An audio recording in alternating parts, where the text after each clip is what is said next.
বাসায় খুব সহজেই আমরা এই হারিয়ালি কাবাবটা বানিয়ে নিতে পারি। আর এই হারিয়ালি কাবাবটা খেতে মাশাআল্লাহ অনেক মজা হয়। আসসালামু আলাইকুম, welcome to my channel cook with Sultana Razia. আর আমার এই রেসিপিটা ফলো করে আপনারা খুব সহজেই বাসায় এই হারিয়ালি কাবাবটা বানিয়ে নিতে পারবেন। আর এই কাবাবটা সকালে পরোটার সাথে খেতে অনেক মজা হয়। আর এই কাবাব বানানোর জন্য এখানে আমি ধনিয়া পাতা, পুদিনা পাতা, কাঁচামরিচ আর ৬-৭টা কাজু বাদাম নিয়েছি। এখন আমি একটা ব্লেন্ডার জারে পুদিনা পাতা, ধনিয়া পাতা আর কাঁচামরিচ, কাজু বাদামগুলো দিয়ে দিব।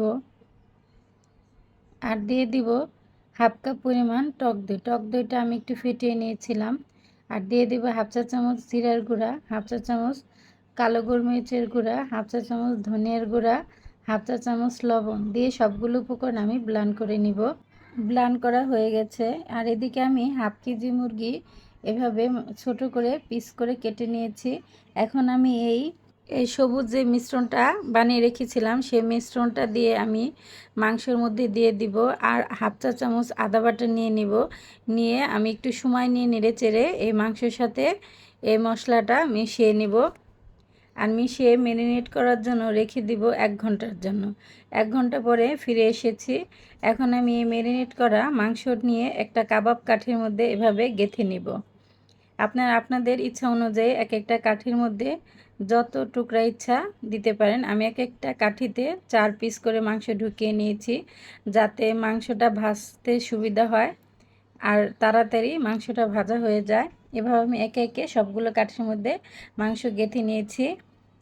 আর এদিকে আমি চুলায় একটা প্যান বসিয়ে দিয়ে সামান্য পরিমাণ তেল দিয়েছি। আর এই কাবাবটা ভাজতে বেশি তেল দিতে হয় না, হালকা তেলে ভেজে নিতে হয়। তেলটা যখন একটু গরম হয়ে এসেছে তখন আমি একে একে এই কাবাবের কাঠিগুলো দিয়ে মিডিয়াম আঁচে এক সাইড লাল করে ভেজে নেব। এক সাইড লাল হয়ে গেলে উল্টে আমি অপর সাইডটা এভাবে লাল লাল করে ভেজে নেব। হালকা একটু পুরা পুরা আসবে, তাহলে একটা ফ্লেভার আসবে আর খেতে অনেক মজা হবে। এভাবে মিডিয়াম আঁচে একটু সময় নিয়ে এই কাবাবগুলো ভেজে নিতে হবে।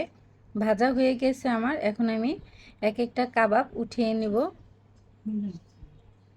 আর এদিকে আমি চুলায় একটা কয়লা দিয়ে দিয়েছিলাম আগে থেকে। কয়লাটা যখন একেবারে লাল হয়ে গেছে তখন আমি এই কাবাবের মধ্যে একটা বাটি নিয়ে তার মধ্যে এই জ্বলন্ত কয়লাটা দিয়ে আর কয়লার মধ্যে আমি 1 চা চামচ পরিমাণ ঘি দিয়ে দিব। আর ঘি দিয়ে এভাবে ঢাকনা দিয়ে ঢেকে দিব, যাতে কয়লার স্মোকি ফ্লেভারটা পুরো কাবাবের মধ্যে ঢুকে যায় আর অনেক সুন্দর একটা ফ্লেভার আসে আর খেতেও মাশাআল্লাহ অনেক সুন্দর হয়। আমার কাবাব রেডি হয়ে গেছে। এখন আমি একটা প্লেটে সার্ভ করে নিয়েছি। আর এই কাবাবটা আপনারা পরোটার সাথেও খেতে পারেন, আবার খালি সস দিয়েও খেয়ে নিতে পারেন। আবার আসবো নতুন কোনো রেসিপি নিয়ে। ততক্ষণ সবাই ভালো থাকবেন। আর আমার সহজ রেসিপিটা ভালো লাগলে আমার চ্যানেলটা সাবস্ক্রাইব করে দেবেন, আর ফেসবুক পেজটাকে ফলো করে দেবেন। আসসালামু আলাইকুম।